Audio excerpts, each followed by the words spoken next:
हाय, अस्सलाम वालेकुम, good afternoon, नमस्कार, सत श्री अकाल। मथुरा की नगरी के राधे राधे। आठ महीने का टॉर्चर।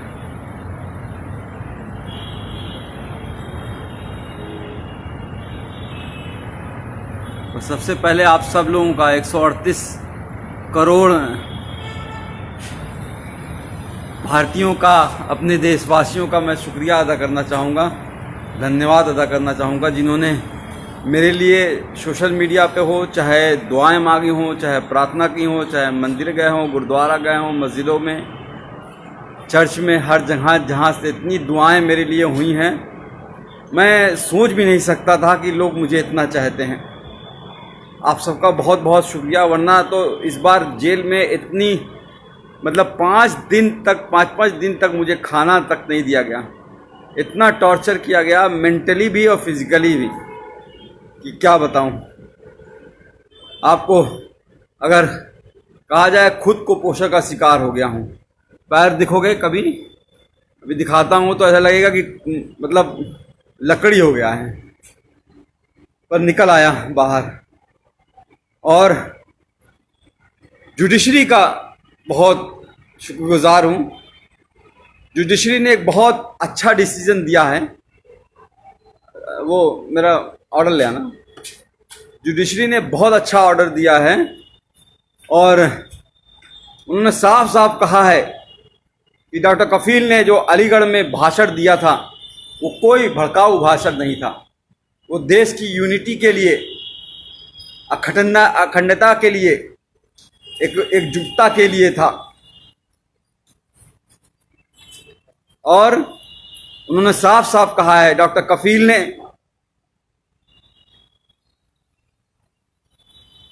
हेल्थ पे बात की है, एम्प्लॉयमेंट पे बात की है, एजुकेशन पे बात की है, रोटी कपड़ा मकान पे बात की है। हाँ, ज़रूर एनटीसीए के खिलाफ बोला है, एनआरसी के खिलाफ बोला है, पर यह भी कहा है कि जो भी प्रोटेस्ट हो, गांधी जी के अहिंसा के, सद्भावना के साथ होना चाहिए। कोई हिंसा नहीं होनी चाहिए। सबसे मिलकर, भाईचारे के साथ मिलकर सबको साथ आना चाहिए। फिर भी उसके बाद जिस तरह से मुझे टॉर्चर किया गया, मुंबई एयरपोर्ट से पकड़ के 48 घंटे तक इंटरोगेट किया गया। एसटीएफ की टीम ने ऐसे ऐसे सवाल पूछे, अरे आपने तो कोई पाउडर बना लिया है जिससे करोड़ों इंडियन मर जाएंगे।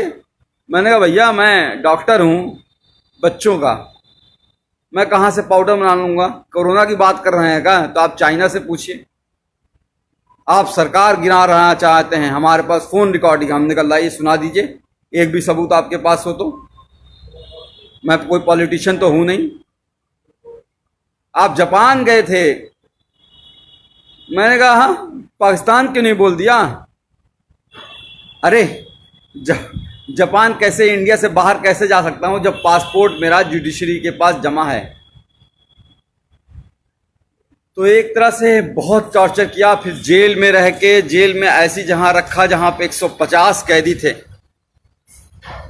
वो 9 महीने का बीआरडी ऑक्सीजन ट्रेजिडी के बाद जो 9 महीने का दर्द था, उसको उससे ज्यादा, उससे कई गुना, हजारों गुना ज्यादा पतली पानी की तरह दाल, कच्ची रोटियां, वही सुबह शाम खाना है। जीना था। उम्मीद थी कि आप लोगों से दोबारा मिल सकूंगा, मुखातिब हो सकूंगा, आप लोगों से बात कर सकूंगा,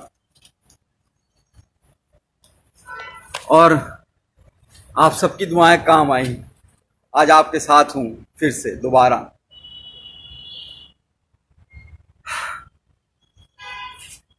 हाँ, आसिफ भाई, तनवीर भाई, अस्सलाम वालेकुम।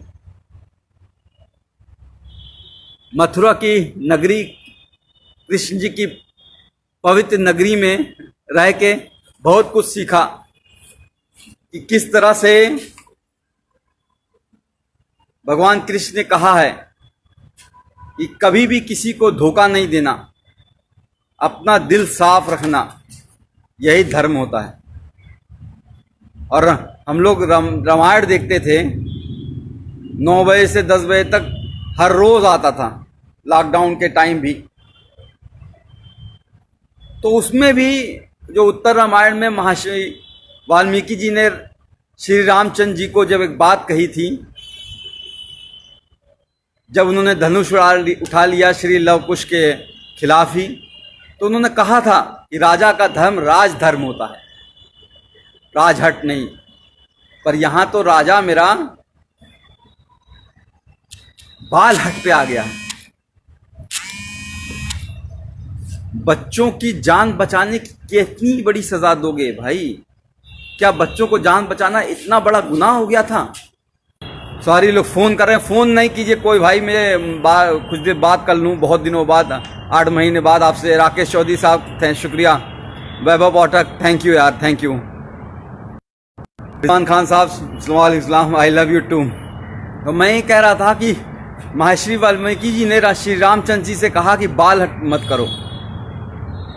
इस तरह से प्रताड़ना देना, 9 महीने उस वक्त जेल रखना, फिर बहराइच वाले कांड में भी 2 महीने जेल रखना, फिर 8 महीने इतना टॉर्चर कराना जेल में। बार बार सिर्फ यही कहा जा रहा था कि तुम उन 70 बच्चों की बात नहीं करोगे, जो 70 बच्चे ऑक्सीजन की कमी से मर गए हैं, उनकी कभी बात नहीं करोगे,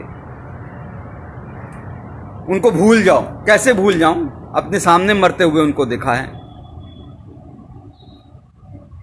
कोरोना के टाइम जब इस भारत में, इंडिया में कोरोना ने एंट्री नहीं की थी, 27 जनवरी को मैंने वीडियो डाला था कोरोना पे लेके, और उस वक्त मैंने साफ साफ कहा, बताया था क्या करना है, क्या नहीं करना है, कैसे इससे बचना है। और 30 जनवरी को पहला केस इंडिया में आया।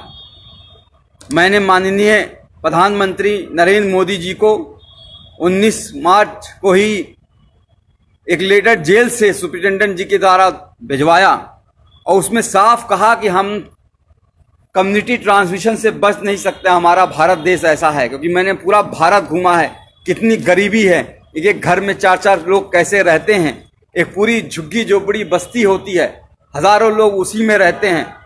जैदू भाई जी, तो उसमें रहते हैं, वो कैसे रहते हैं, वो कैसे दूरी, 2 गज की दूरी रहो, कह देना आसान होता है, पर वो इतना आसान नहीं है गरीबों के लिए। कितने माइग्रेंट बेचारे चलते चलते मर गए, ट्रेनों में दब गए। गरीबी कितनी है, आज क्या हालत हो गई है हमारे देश की। कोरोना वायरस इस तरह से फैल चुका है कि हम दुनिया के दूसरे नंबर पे पहुंचने वाले हैं, ब्राजील को भी छोड़ देंगे। श्री नरेंद्र मोदी जी के दोस्त ट्रंप साहब, और ये इंडिया फर्स्ट और सेकंड नंबर पे रह गया है। 48 लाख कोरोना वायरस के केस हो चुके हैं और 60,000 से ज्यादा मौतें हो चुकी हैं। बहुत कुछ करना चाहता था इस कोरोना वायरस के लिए, 8 महीने में शायद बहुत कुछ कर सकता था, पर करने नहीं दिया गया। जेल में जानबूझ के मुझे इस तरह से रखा गया कि मतलब समझ लीजिए कि टॉयलेट करने के लिए आधे घंटे के लिए लाइन लगानी पड़ती थी, नहाने के लिए आधे घंटे के लिए लाइन लगानी पड़ती थी। गर्मी इतनी हो जाती थी कि कपड़ा पहन के, पूरा नहा के, पूरा बिस्तर बिछा के, बिस्तर को भी भिगा देता था, तब जाके लेटता था। और वो 150 लोग, 534 लोगों की रहने की जगह है वो, लेकिन 1600 कैदी थे। अब बताइए वहां पे कैसे सोशल डिस्टेंसिंग हो जाएगी? वो ख्वाब था। लोगों की सांसें, लोगों की बदबुआं, लोगों की मतलब पेशाब की महक, और एक टॉयलेट होता था, 150 लोगों के बीच एक टॉयलेट। किस तरह से जिंदगी गुजरी है। और एक बात बता दूं, सिर्फ मैं नहीं सफर किया हूं, पूरी फैमिली को हरास किया है। पूरी फैमिली को जिस तरह से प्रताड़ित किया गया है उसका कोई बयान नहीं है। गोपाल दीक्षित जी, शेखर जी, मैं यस कर रहा हूं अपनी सेहत, अब तो कुछ बनाऊंगा। वहां तो पतली दाल से जिंदगी बस चलानी थी। तो मेरी बच्ची, मेरा बच्चा जो 11 महीने का था, जब चल नहीं पाता था तो उसे छोड़ गया था, आज चलता है, दौड़ता है, बोलता है। पिछली बार भी जब बीआरडी में 70 बच्चे मरे थे और उस वक्त भी बिना बात के झूठ केस में फंसा के जेल भेज दिया गया, और जब 9 महीने बाद हाई कोर्ट ने कहा कि अरे डॉक्टर कफील की कोई गलती नहीं थी, इंक्वायरी रिपोर्ट में आ गया अरे डॉक्टर कफील की कोई गलती नहीं थी, तो भी जब बाहर आया तो मैंने अपनी बच्ची को चलते हुए देखा। उस वक्त भी अपनी बच्ची जब वो को छोड़ के गया था तब भी वो 11 महीने की थी, चल नहीं पा रही थी और बड़ी हो गई थी। आज मेरे दोनों ही बच्चे, मेरे ही दोनों बच्चे, मैं खुद अपना बाप होके, मैंने दोनों बच्चे, मुझे बाप पापा का मतलब नहीं समझते हैं, अब्बूजान का मतलब नहीं समझ पाते हैं, पिताजी का मतलब नहीं समझ पाते हैं। ये दर्द है। मेरी माँ 65 साल की बूढ़ी होके हाई कोर्ट और सुप्रीम कोर्ट के चक्कर लगाती रही, तब जाके ये जीत हुई है। और जुडिशरी ने इतना अच्छा ऑर्डर किया है। एक बात और करा दूं, एसटीएफ का शुक्रगुजार हूं कि उन्होंने मुंबई से मथुरा लाते वक्त मेरा इनकाउंटर नहीं कर दिया विकास दुबे की तरह, वरना तो शायद वो मुझे मार ही देते। लोगों की आवाज़ को दबाना ही इनका काम है। बहरहाल ऑर्डर आपको पढ़ के सुनाना चाहूँगा। इतना अच्छा ऑर्डर गोविंद माथुर साहब ने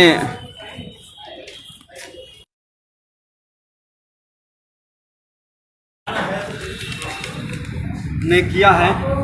सुप्रीम कोर्ट का भी धन्यवाद करूंगा, वरना तो हाई कोर्ट में डेट पे डेट हर 14 दिन पे कैसे एक एक दिन कटेगा, एक एक घंटे कटेगा, ये सोचता था कैसे वो टाइम आएगा जब वो मैं बाहर निकल पाऊंगा, तब मेरी जज मेरी कोई बात सुनेगा। इसलिए हम लोग सुप्रीम कोर्ट, मेरी माँ 65 साल की बूढ़ी माँ सुप्रीम कोर्ट गई और मैं सुप्रीम कोर्ट का शुक्रगुजार हूँ जो उसने कहा कि 15 दिन में फैसला सुनाओ।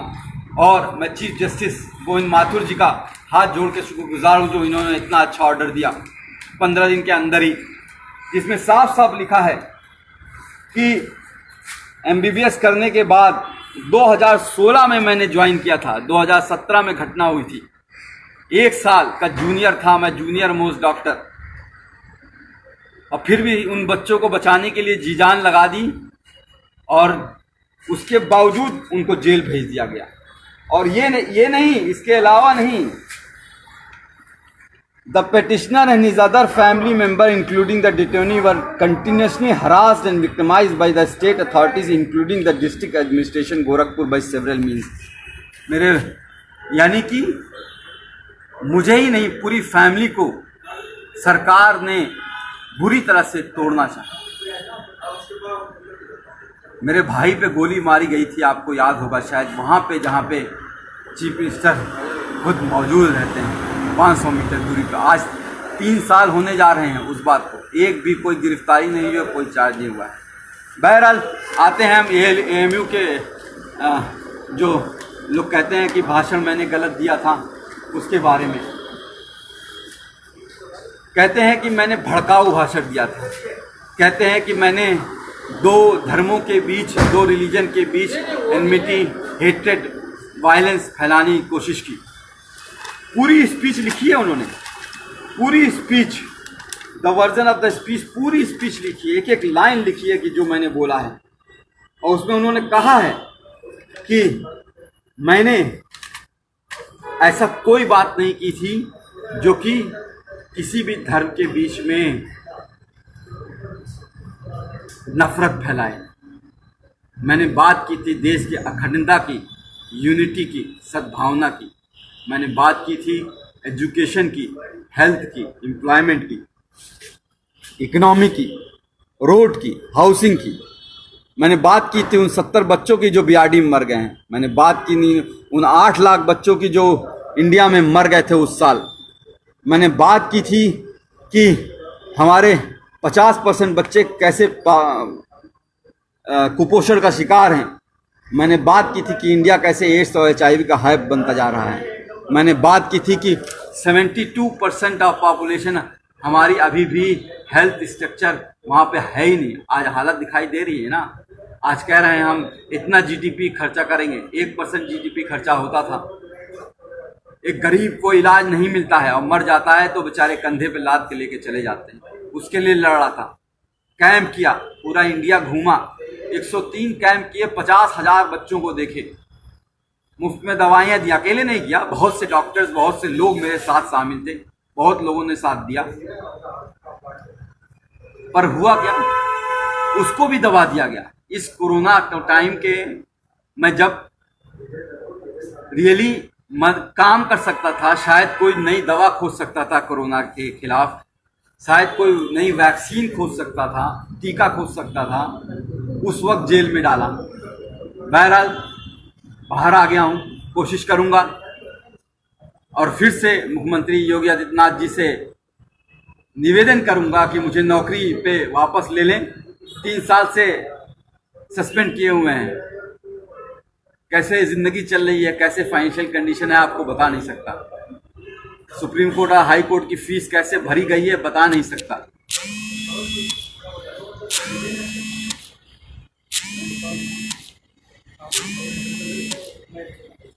पर लड़ा, कहते हैं ना इस जुल्म की दौर में जुबां, कहते हैं ना कि इस जुल्म के दौर में जुबां खोलेगा कौन। अगर हम भी चुप रहेंगे तो बोलेगा कौन। तो बोलना ज़रूरी है, किसी न किसी को कुर्बानी देनी होगी और शायद ऊपर वाले ने मुझे चुना है। बहरहाल बाहर आ गया हूँ, कोशिश करूँगा कि सबसे पहले बिहार, असम, केरल, कर्नाटका, तमिलनाडु, जहाँ पे बाढ़ आई हुई है, बाढ़ से तो एक बहुत बड़ा नुकसान होता है। घर डूब जाते हैं, घर टूट जाते हैं, लोग बिखर जाते हैं। लेकिन सबसे ज़्यादा नुकसान तब होता है जब बाढ़ का पानी चला जाता है। पिछली बार हम लोग केरल और असम और बिहार में हम लोगों ने बहुत काम किया था और इस बार भी काम करना चाहूँगा, क्योंकि बाढ़ का पानी बीतने के बाद बहुत सी बीमारियां आती हैं, महामारी आती है, chikungunya, malaria, dengue, Kalra, skin disease, चमड़ी की बीमारियां, आँखों की बीमारियां, कान बहना बहुत होता है। उस पर काम करना चाहूँगा, कोरोना वॉरियर की तरह काम करना चाहूँगा। कोशिश करूँगा, अगर योगी जी की कृपा होगी, नौकरी अगर वापस मिल गई तो किसी हॉस्पिटल से अटैच होकर रिसर्च करूँ और कोशिश करूँ कि कोई नई दवा ईजाद हो पाए जिससे हमारा देश की और किसी की मौत ना हो। बढ़ता जा रहा, हर रोज़ 1000 लोग मर रहे हैं। एक का भी मरना बहुत खतरनाक बात है। जिसके घर में, परिवार में एक मौत होती है वही वो जानता है, एक भी मौत होती है। और यहाँ तो सब 60-65 हज़ार लोग मर चुके हैं। उस पर काम करना चाहूँगा। और अगर वैक्सीन के लिए कहेंगे कि मैं गिनी पिग बन जाऊं, मेरे ऊपर रिसर्च हो जाए, मैं खुद टीका लगवा लूँगा, अपने आप को वॉलंटियर करूँगा मैं। ये मेरी नई योजना है। अभी कुछ दिन अपने बच्चों के साथ रहना चाहता हूँ, अभी तक मिल नहीं पाया हूँ। कल भी आप सोच लीजिए, कल 11:30 बजे डिस्ट्रिक्ट जेल मथुरा में ऑर्डर पहुँच गया था हाई कोर्ट का। डीएम अलीगढ़ को हाई कोर्ट का ऑर्डर मिल गया था, लेकिन फिर भी 12 घंटे तक ये लोग यही कोशिश करते रहे कि किसी तरह से कोई और केस में फंसा दें। जैसे इन्होंने पिछली बार अलीगढ़ में जब मुझे गिरफ्तार किया था मुंबई से, तो जब मुझे बेल 10 फरवरी को मिल गई थी तो 4 दिन तक कोर्ट के आदेश के 2-2 बार आदेश के बावजूद छोड़ा नहीं मुझे। इलीगली मुझे डिटेन करके रखा और फिर एनएसए लगा दी। एनएसए मतलब नेशनल सिक्योरिटी एक्ट। मैं टेररिस्ट हूँ क्या? दाढ़ी ये जो बढ़ जाती है, जेल में बढ़ जाती है। आज तक कभी आपने सुना है मैं किसी हिंदू, मुस्लिम, सिख, ईसाई या किसी में धर्म के भेदभाव में करता हूँ? 50,000 जो बच्चों को देखा, पूछा कोई कौन गरीब है, कौन अमीर है, कौन किस जाति का है, कौन किस धर्म का है? उस पर इल्ज़ाम लगाओगे? इल्ज़ाम वो लगाते हैं जिनका खुद का दिमाग गंदा होता है, जो भरा होता है गंदगी से, वो दिमाग वो लगाते हैं।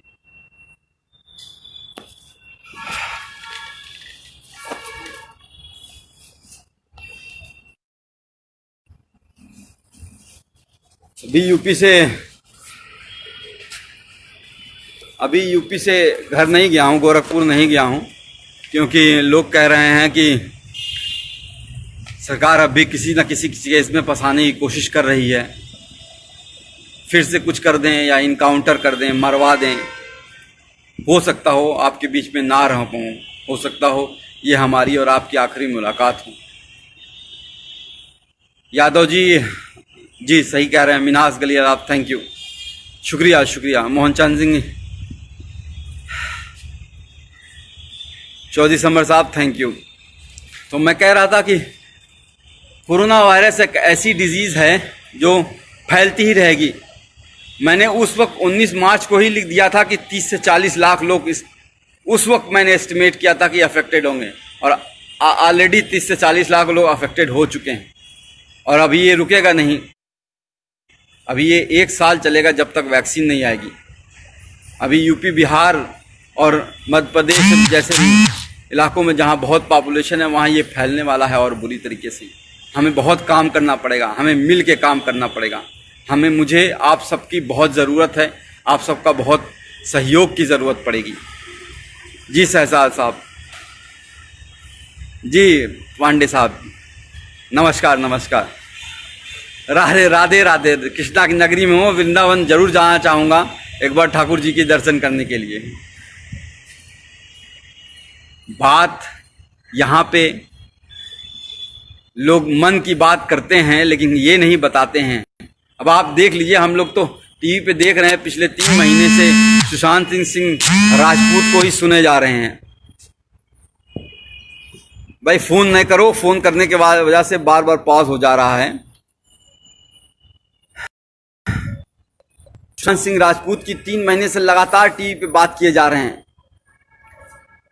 मन की बात, लेकिन कोई ये नहीं बात कर रहा है कि हमारा जीडीपी परसों जीडीपी शायद रिलीज हुआ है, और हमारा जीडीपी जो है, भाई फोन नहीं करो, मैं कह रहा हूं। पर ईश्वर चंद साहब, कोई फोन ना कीजिए प्लीज। कुछ बहुत दिनों बाद आप लोगों से मिला हूं, आप लोगों के चेहरे दिखाई दे रहे हैं मुझे। शमसुल मलिक साहब, नूर खान, रेहान खान साहब, आदित्य राज साहब, आफ्ताब, तो आप सबसे बात करना चाहूँगा, फ़ोन ना करें। तो मैं कह रहा था कि जो मेन बातें हैं टीवी पे डिबेट जो होती है वो नहीं हो रही है। शायद कुछ टीवी, एनडीटीवी है, या आपका मिरर नाउ है, टाइम्स नाउ है, या फिर इंडिया टुडे है, इस सब पे हो रही होगी। पर जो यहाँ पे बातें हो रही हैं वो ये नहीं हो रही हैं किस तरह से माइग्रेंट, हमारे करोड़ों लोग किस तरह से पैदल चले और चलते चलते मर गए, उस धूप में, कड़ी धूप में मर गए। ये बात नहीं हो रही है कि अनएम्प्लॉयमेंट कितना बढ़ गया है, लोगों को नौकरियां नहीं है, लोगों को खाने को नहीं है। 500 रुपया आपके अकाउंट में डाल दिया गया है, अब आपको 3 महीने तक 500 रुपया चलाइए। 5 किलो चावल दे दिया गया है, आप पूरी 8 लोगों की फैमिली है, खाते रहिए 3-6 महीने तक।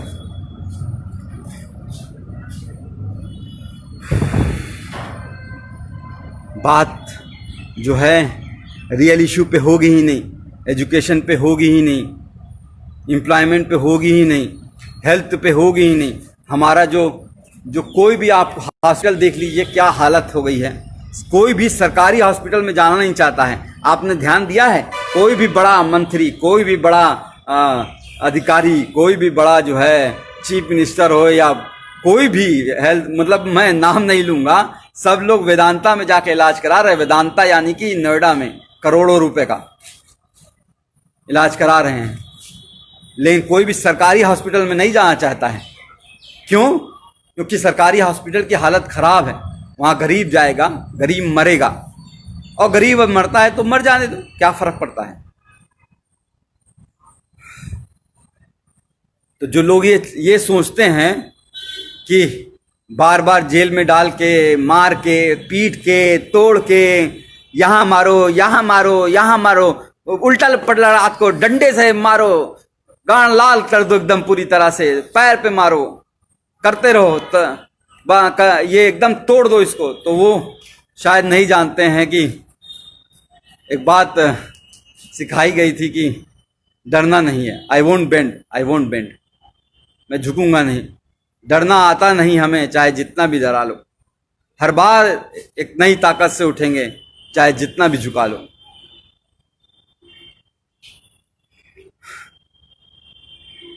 कहते हैं ना कि लोग हमें दुश्मने जान कहते हैं। अरे हम इस मुल्क की मिट्टी को भी अपनी माँ कहते हैं। उसको तुम जो है उस पे एनएसए लगा देते हो हैं? कोर्ट ने कहा है कि जो कुछ है यह अवैध एनएसए लगा है, सारा अवैध लगा है। देखो कि क्या हालत बनाई है। भट्टी साहब आप बोल रहे हो तो देखो क्या हालत बना दी है। मैं कुपोषण के लिए वो कर रहा था, ये देखो ये टांगे हैं मेरी, ये हाथ है। खाना जो है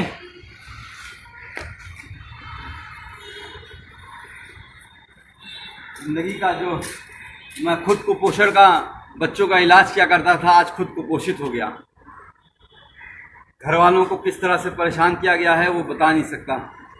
पर आप लोग जो 138 करोड़ देशवासी हैं मेरे, उन सबका साथ मैं कभी भूलूंगा नहीं। खासकर कुछ लोगों का जो लोग बहुत करीब थे, इंदिरा जयसिंह मैम, फुजैल अयूबी, इबाद साहब, मनोज पांडे, मनीष सिंह, एडवोकेट मनीष सिंह, दिलीप कुमार साहब, नजरुल इस्लाम साहब, ऐसे बहुत से लोग हैं, बहुत से लोग। मीनाक्षी शुक्ला मैम, इरफान गाजी, हाँ अलीगढ़ के इरफान गाजी साहब, बहुत से लोग हैं। तो सबका नाम तो नहीं ले सकता मैं। बहुत से लोग हैं, 138 करोड़ लोग हैं, सबने बहुत मदद की है। सबका बहुत बहुत शुक्रिया। जल्दी बिहार आ रहा हूँ और जल्दी हम डॉक्टर कफील खान मिशन इस्माइल फाउंडेशन के तहत कैंप लगाएंगे। और इस बार एक बड़ी टीम बना के एक साथ कई जगह पे, असम, बिहार, तमिलनाडु, कर्नाटका, केरल, आंध्र प्रदेश, जहाँ जहाँ पे, मध्य प्रदेश, जहाँ जहाँ पे बाढ़ ने, पश्चिम बंगाल जहाँ पे तूफान आया हुआ है, अभी भी लोगों को घरों पे टूटे हुए पड़े हैं, हर जगह पे जाना चाहूँगा। पूरा देश जाना चाहूँगा। पूर्वांचल अपना, गोरखपुर अपना, उत्तर प्रदेश, हर जगह जाना चाहूँगा। पूरा भारत में टीम बना के हम इस बार एक बड़े लेवल पे कैंप करेंगे और इसमें आप सबका बहुत सहयोग चाहिए। मयंक वर्मा साहब, अब आप कुछ लोगों से बातें कर लेता हूँ। मयंक वर्मा साहब सही कह रहे हैं, दाढ़ी का कल काट दूंगा। बच्चों का इंतज़ार कर रहा हूँ, बच्चे आ जाएं, एक बार उनसे मिल लूँ, उसके बाद मेरी गोटी वापस आ जाएगी। अवनीश चौरा साहब, जी हाँ, बहुत मारा फिजिकली और मेंटली बहुत टॉर्चर किया। फिजिकल में जो टॉर्चर होता है वो इस तरह से होता है कि शायद जख्म थोड़े भर जाते हैं, पर जो मेंटल टॉर्चर होता है वो बहुत दिनों तक रहता है। दिमाग खराब हो जाता है। इन 8 महीनों में देखिए किस तरह से झुर्रियाँ आ गई हैं, किस तरह से काले पड़ गया हूँ, किस तरह से जो है 10 साल बूढ़ा कर दिया है। जुबैर पीके साहब, बोलना ज़रूरी है। बोलेंगे नहीं तो कहते हैं कि बोलेंगे नहीं तो किसी को तो बोलना पड़ेगा। सब तो चुप हैं, किसी को तो बोलना पड़ेगा। जैदू साहब, आपने वहाँ से बैठ के, हाँ, इंडिया से बाहर गल्फ कंट्रीज़ में, यूएस से, यूके से, कनाडा से, स्विट्ज़रलैंड से बहुत से खत मेरे पास आया करते थे वहाँ पे जेल में। उन सबको बहुत बहुत शुक्रिया है। शेर खान साहब, सत्य की जीत होती है, सत्यमेव जयते। हमें अपने कॉन्स्टिट्यूशन में, बाबा साहब अम्बेडकर के कॉन्स्टिट्यूशन में बिलीव करना है और उसी की वजह से मैं बाहर आया हूँ। कुछ लोगों ने सरकारी एजेंसियों को जिस तरह से अपने कब्जे में करके लोगों को प्रताड़ित करते हैं वो सही नहीं है। ऑटोक्रेटिक, हमारा देश डेमोक्रेटिक है, तो डेमोक्रेटिक कंट्री है, तो डेमोक्रेटिक कंट्री में आपको फ्रीडम ऑफ स्पीच एक आर्टिकल 21 में दी गई है, लिबर्टी, स्वतंत्रता, समझ गए? तो बोलना ज़रूरी पड़ेगा। हम नहीं बोलेंगे, कुर्बानी देनी होगी, किसी ना किसी को कुर्बानी देनी होगी। तुर्तमस शिरोम Kumar sahab, yes thank you. Shaina मुजरबिया, सिद्धांशु कुमार, हाँ कुछ दिन एक्सरसाइज करूँगा और हेल्थ बनाऊँगा, क्योंकि ज़िंदा रहना है, आप लोगों के बीच रहना है और काम करते रहना है, तो हेल्थ पे भी ध्यान दूंगा। डेरिक गुजर, थैंक यू। या ज़रूर मैं करूँगा, हाँ thank you. Subhan Jamal sahab, Mohammed Kalapatti from Dubai, all the best, thank you. मैंने कहा ना, गल्फ़ कंट्री से बहुत प्यार आया, बहुत मिला है। केरल के लोगों ने बहुत सहयोग किया हुआ है, पूरा साउथ ने, पूरा नॉर्थ ने, पूरा सेंट्रल ने, बिहार के लोगों ने जिस तरह से आंदोलन चलाया, पश्चिम बंगाल में जिस तरह से आंदोलन चला, असम में जिस तरह से आंदोलन चला, अब अभी हमारे कई भाई अभी बहुत जेल में हैं, उनके लिए हमें आवाज़ उठानी पड़ेगी।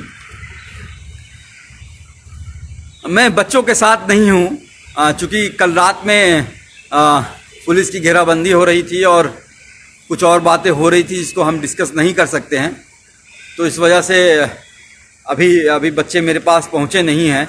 मैं अभी अपने बच्चों को देख नहीं पाया हूँ, आंखें तरस रही हैं, गले मिलना चाहता हूँ अपने बच्चों के साथ, अपनी माँ की गोद में लेट के रोना चाहता हूँ, सीरियसली रोना चाहता हूँ। तब जिस तरह से जिंदगी कर दी है, अपने ही बच्चों को से दूर कर दिया है, एक बार उनसे मिलना चाहता हूँ, एक बार माँ की गोद में लेट के सोना चाहता हूँ, सुकून की नींद सोना चाहता हूँ। यार पता है जेल में क्या होता था, हर 2 घंटे पे पहरा लगता था। हाँ साहब, भी 146 कैदी नसर नमहबंदी सकुशल हैं, 6 बजे सुबह, 5 बजे सुबह लाइन लगाओ, परेड लगाओ। 8 महीने तो मैंने अभी 4 पन्ने के लेटर में शायद लिखी है, आप लोग को शायद मिलना होगा। चंद मित्रा साहब, थैंक यू। मुदस्सी साहब, बुशरा, दीपक जादव, अमजद, पंडित जी, तैयब खान, रोहित, शुभम, जयप्रकाश चाचा, ब्रिजेश सिंह की बड़ी याद आई जो गोरखपुर में थे, योगेश सिंह जी, सब आप लोग का बहुत बहुत धन्यवाद है। कुछ और पूछना चाहेंगे कि फिर मिलेंगे? बहुत बहुत शुक्रिया आप सबका। आजम खां, आपको भी फूल, गुलाब का फूल। आप एक बात लास्ट में बस यही कहना चाहूँगा कि आप सबकी वजह से ही, आप सबकी, मेरी फैमिली तो दौड़ी, मेरी माँ, बूढ़ी माँ, लोअर कोर्ट से लेके, मतलब अलीगढ़ कोर्ट से लेके इलाहाबाद कोर्ट और फिर दिल्ली, इस कोरोना वायरस के टाइम में 65 साल की उम्र में घूम रही थी, एक वकील के पास से दूसरे वकील के पास, पैर पकड़ के रो रही थी कि किस तरह से मैं बाहर आ जाऊं। तो उनका तो है ही योगदान, भाई बहनों का तो योगदान है ही, आप सबका ही बहुत बहुत योगदान है। आप सबके बिना शायद, जो ट्विटर में मैंने सुना 12 लाख लोग एक बात हो गए। ट्विटर अकाउंट मेरा बैन किया हुआ है, डॉक्टर DRKFEL खान करके है, उसको बैन किया हुआ, उसके लिए आवाज़ आपको उठानी पड़ेगी। ट्विटर अकाउंट क्यों बैन किया है, ऐसा क्या कर दिया था? अब तो हाई कोर्ट का ऑर्डर आ गया जिसमें बार साफ साफ कहा गया है कि जी सन्नी प्रजाति कि ये इलीगल था। Justice prevail, yes. Amit Sohail साहब, मोहम्मद गयूर कहिशी, दिनेश कुमार यादव जी, कुछ दिन अपने परिवार के साथ रहिएगा, मीडिया से दूर रहूँगा। जी जी जी जी जी, ज़रूर ज़रूर। राकेश चौधरी साहब, thank you. Adil, thank you. आप सबका बहुत बहुत शुक्रिया। बस अपनी फैमिली का इंतज़ार कर रहा हूँ, शायद कुछ घंटों में उनसे मिलूँगा और कुछ दिनों में ही आपके सामने नए जोश के साथ फिर से सामने आऊँगा आपके साथ।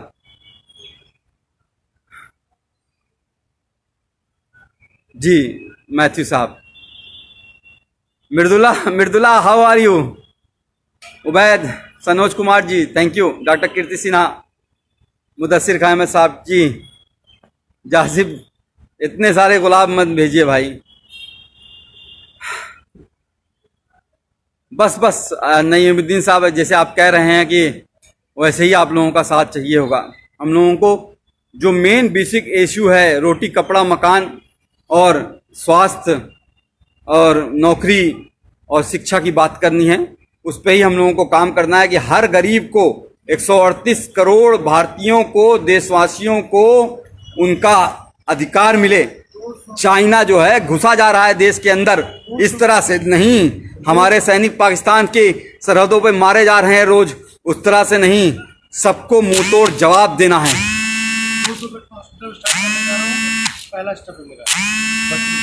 पिछली बार मैंने जो है इंकेफ्लाइटिस बेड का एक हॉस्पिटल, 500 बेड का इंकेफ्लाइटिस बेड का स्टार्ट करने वाला था उस वक्त डॉक्टर कफील खान मिशन इस्माइल फाउंडेशन के हिसाब, उससे फिर से कोशिश करूंगा स्टार्ट करूं।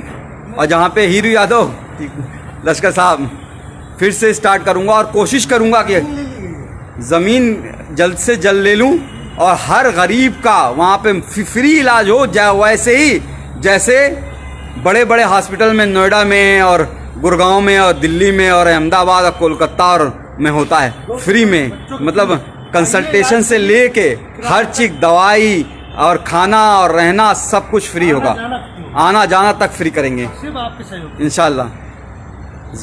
जी, आप सबका सहयोग है, इसकी जरूरत होगी। जय हिंद, जय भारत, जय मूल निवासी, जय भीम, वंदे मातरम, जय समाजवाद। India's best NEET institute now in Hyderabad. Shaheen Group of Institutions presents the leading institution for its achievement in NEET results. Hygienic, clean and disciplined smart campus for boys and girls separately. Shaheen Academy, Hyderabad. Our students have attained 1,000 plus free government medical seats in the last 5 years. Hurry up. Admissions are now open at Charminar, Aramghar and Malakpet. Hurry up. Now. Limited seats available.